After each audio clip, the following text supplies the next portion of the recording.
വാക്കുകൾ അവസാനിപ്പിക്കുന്നു.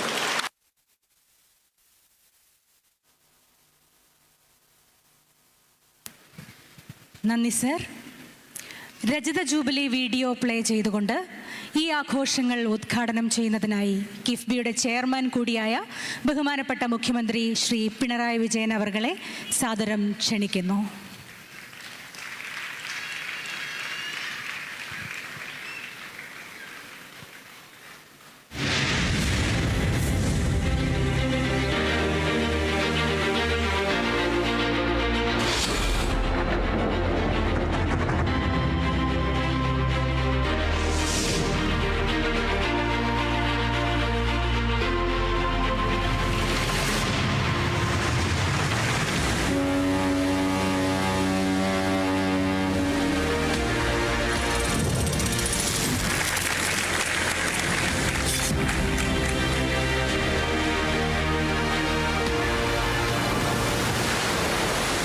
ഇനി കിഫ്ബി രജത ജൂബിലി സ്മരണിക മലയാളം ബഹുമാനപ്പെട്ട മുഖ്യമന്ത്രി ബഹുമാനപ്പെട്ട ധനകാര്യ വകുപ്പ് മന്ത്രിക്ക് നൽകി പ്രകാശനം ചെയ്യുന്നു.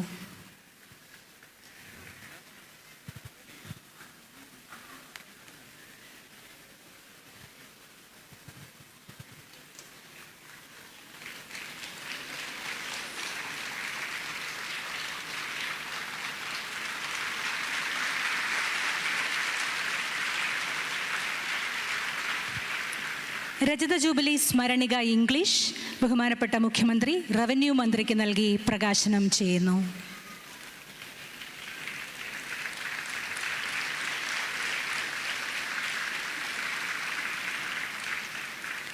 കിഫ്ബിയുടെ മലയാള ദ്വൈമാസിക നവകേരള നിർമ്മിതി ബഹുമാനപ്പെട്ട മുഖ്യമന്ത്രി ബഹുമാനപ്പെട്ട സിവിൽ സപ്ലൈസ് വകുപ്പ് മന്ത്രിക്ക് നൽകി പ്രകാശനം ചെയ്യുന്നു.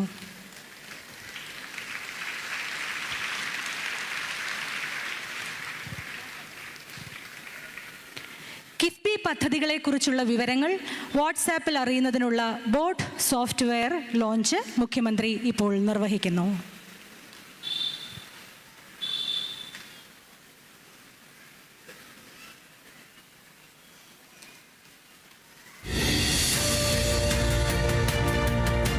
വാട്സാപ്പിൽ കിഫ്ബിയുടെ ബോട്ട് സോഫ്റ്റ്വെയർ പ്രോഗ്രാം.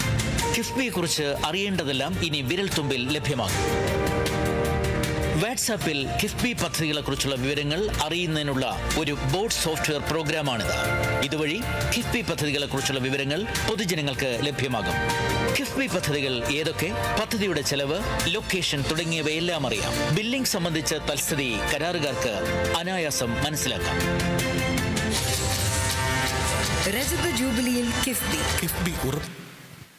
കിഫ്ബി പദ്ധതികളുടെ നൂറുകണക്കിന് 3D 360 ഡിഗ്രി ഡിജിറ്റൽ ട്വിന്നുകൾ ലോകത്തെവിടെ നിന്നും കാണാവുന്ന തരത്തിൽ മെറ്റാവേഴ്സിൽ കിഫ്ബി അടയാളപ്പെടുത്തുന്ന കിഫ്ബി വേഴ്സിന്റെ പ്രദർശനോദ്ഘാടനം ബഹുമാനപ്പെട്ട മുഖ്യമന്ത്രി ഇപ്പോൾ നിർവഹിക്കുന്നു.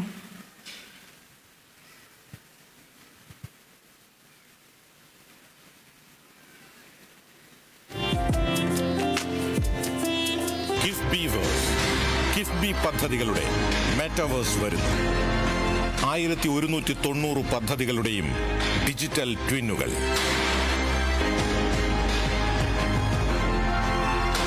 റോഡുകൾ, പാലങ്ങൾ, ഫ്ലൈ ഓവറുകൾ, സ്കൂളുകൾ, ആശുപത്രികൾ, വൈദ്യുത പദ്ധതികൾ, ജലവിതരണ പദ്ധതികൾ ഒക്കെയുണ്ട് അവയിൽ.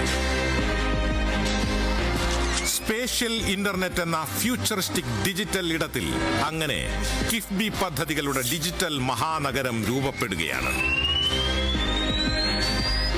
കിഫ്ബി വേഴ്സ് പൂർത്തിയാകുന്നതോടെ പദ്ധതികളുടെ നൂറുകണക്കിന് 3D 360 ഡിഗ്രി ഡിജിറ്റൽ ട്വിന്നുകൾ ലോകത്തെവിടെ നിന്നും കാണാം. ഓരോ പദ്ധതിയെയും കുറിച്ചുള്ള വിവരങ്ങളും ലഭ്യമാക്കും. സ്പേഷ്യൽ വെബിൽ സർക്കാർ പദ്ധതികളുടെ ഡിജിറ്റൽ ട്വിന്നുകൾ രൂപപ്പെടുത്തുന്നത് ആദ്യമായാണ്. ഇമേഴ്സീവ് വെബ് പതിപ്പുകൾ ലഭ്യമാകും.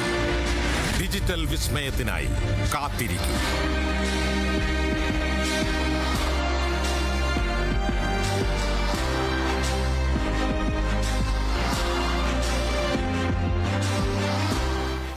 ബഹുമാന്യനായ മുഖ്യമന്ത്രിയുടെ സന്ദേശം നമുക്ക് ശ്രവിക്കാം.